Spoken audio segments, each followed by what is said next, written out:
Bom dia, mais uma manhã com Deus, priorizando a palavra de Deus. E nesta manhã do dia 4/12, nós vamos meditar de Gálatas, do capítulo 1 ao capítulo 3. E que a paz do Senhor encha o teu coração nesta manhã. Iniciando o livro de Gálatas, né? E é um livro escrito por Paulo.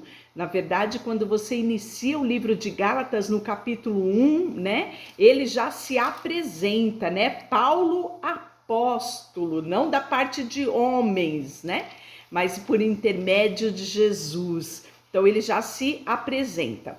E essa carta, ela é escrita a uma igreja fundada por Paulo na sua primeira viagem missionária, né? É a igreja que ficava na Galácia, né? E esta igreja, enquanto a igreja de Corinto é uma igreja que tinha muitos conflitos, né? A imoralidade da região era muito forte. Esta igreja aqui, o perfil dela já é uma influência cultural grego-romana, né? O que trazia muita confusão no meio da igreja, no meio dos novos convertidos, porque muitos membros eram de partidos legalistas, partidos legalistas judeus, né? Então, ligado ao judaísmo, e eles queriam defender com unhas e dentes a circuncisão, inclusive para os gentios. Que uma vez que eles se convertessem, eles também tinham que passar pela circuncisão, né? E Paulo vai rebater tudo isso e vai ensinar aos irmãos o evangelho genuíno. Então, vamos para lá. Capítulo 1. É o prefácio, é a saudação, é a apresentação de Paulo. Veja lá, Paulo, apóstolo, não por parte de homens, nem por intermédio de homem algum, mas por Jesus Cristo e por Deus Pai, que o ressuscitou dentre os mortos. A todos os irmãos, meus companheiros, e a igreja da Galácia. Graça a vós outros, pais, da parte de Deus, nosso Pai, e do nosso Senhor Jesus Cristo, o qual se entregou por si mesmo pelos nossos pecados, para nos desarraigar deste mundo perverso, segundo a vontade do nosso Deus Pai, a quem seja a glória pelos séculos dos séculos. Amém. Então aqui ele já fala, né? Para nos desarraigar deste mundo perverso, né? E aí ele vai falando, em primeiro lugar, sobre a inconstância dos Gálatas. Será que essa inconstância é só dos Gálatas? Quantas pessoas inconstantes temos nos dias de hoje, não é? Admiro-me de que estejais passando tão depressa daquele que vos chamou na graça de Cristo para outro evangelho, no qual não é outro senão o que há entre que nós perturbam e querem perverter o evangelho de Cristo. Mas ainda que nós, ou mesmo um anjo vindo do céu, vos pregue um evangelho que vá além do que temos pregado, seja anátema. Assim como já dissemos, e agora repito, se alguém vos prega um evangelho que vai além daquele que recebeste, seja anátema. Porventura, procuro eu agora a favor dos homens ou de Deus? Ou procuro agradar a homens? Se agradasse ainda a homens, não seria servo de Cristo.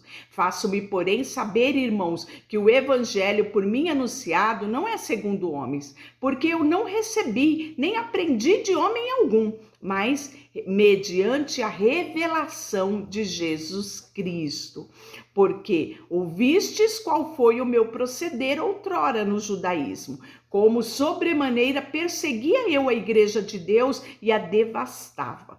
E na minha nação, quanto ao judaísmo, avantajava-me a muitos a minha idade, sendo extremamente zeloso nas tradições dos meus pais. Quando, porém, ao que separou antes de eu nascer, me chamou pela sua graça, aprove revelar seu filho em mim, para que eu pregasse para os gentios sem detenção, não consultei carne nem sangue. Nem subi a Jerusalém para os que já eram apóstolos antes de mim, mas parti para as regiões da Arábia e voltei outra vez para Damasco. E aí ele vai falar, decorrido 3 anos, então eu subi a Jerusalém para avistar-me com Cefas e permaneci com ele 15 dias, e não vi outro dos apóstolos senão Tiago, irmão do Senhor. Ora, acerca do que vos escrevo, eis que diante de Deus testifico que não minto, né? Então aqui ele já vai trazer a origem dele, aquilo que ele tinha por certo e aquilo que ele renunciou da forma que ele foi resgatado e aquilo que ele pregava. No capítulo 2, o apóstolo dos judeus aos gentios, porque Paulo ele foi chamado, apesar de ser judeu, de ser aquele homem que buscava honrar, né, as leis de Moisés, tanto é que por causa desse amor, desse apego, desse zelo ao judaísmo, muitos foram mortos. Então ele fala dos judeus aos gentios, né? Porque foi este o chamado de Deus para a vida de Paulo. 14 anos depois, subi outra vez a Jerusalém com Barnabé, levando também Tito. Subi em obediência a uma revelação, que lhe expus o evangelho, que prego entre os gentios, mas em particular os que pareciam de maior influência, para que algum modo não ter corrido em vão. Contudo, nem mesmo Tito, que estava comigo sendo grego, foi constrangido a circuncisar-se. E isto por causa dos falsos irmãos que se entremeteram e com fim de espreitar-me a nossa liberdade que temos em Cristo Jesus, a reduzir-nos numa escravidão, às quais nem ainda por uma hora nos submetemos, mas que pela verdade do evangelho permanecemos entre vós. E quanto àqueles que pareciam ser maior influência, quais tenham sido outrora, não me interessa. Deus não aceita a aparência de homem. Esse, digo, que me pareciam ser alguma coisa, nada me acrescentaram. Ainda pelo contrário, quando vieram o evangelho da incircuncisão, me fora confiado como Pedro o da circuncisão. Pois aquele que operou eficazmente em Pedro para o apostolado da circuncisão, também operou eficazmente em mim como para os gentios. Então ele estava esperando, dizendo aqui que Pedro foi separado, circunciso, né, judeu circuncidado, pregou a judeu circuncidado. Ele, porém, foi designado a pregar aos incircuncisos, aos gentios, e não levá-los à escravidão, né, da qual eles não eram obrigados a nada.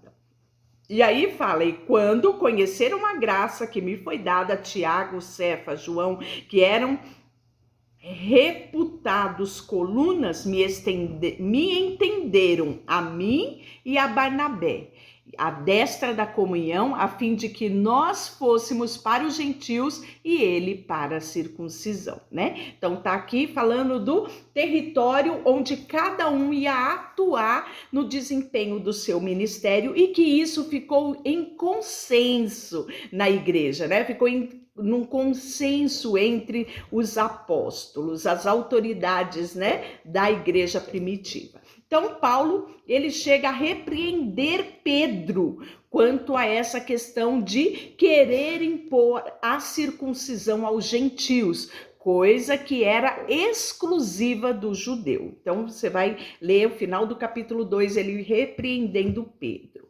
E aí, Paulo apela para as experiências dos Gálatas no capítulo 3. Ó Gálatas insensatos, quem vos fascinou vós outros, entre cujos olhos foi Cristo, que expondo como crucificado? Quero apenas saber isso de vocês. Recebeste o Espírito pelas obras da lei ou pela pregação da fé? Sois assim insensatos que, tendo começado no Espírito, estejai agora vós aperfeiçoando na carne, Gálatas. Terá sido em vão que tantas coisas sofrestes, se na verdade foram em vão? Aquele, pois, que vos concede o Espírito e que opera milagre entre vós, porventura faz pelas obras a lei da pregação da fé? né? E aí ele vai falar, sabe do quê? Da experiência de Abraão. Isso mesmo.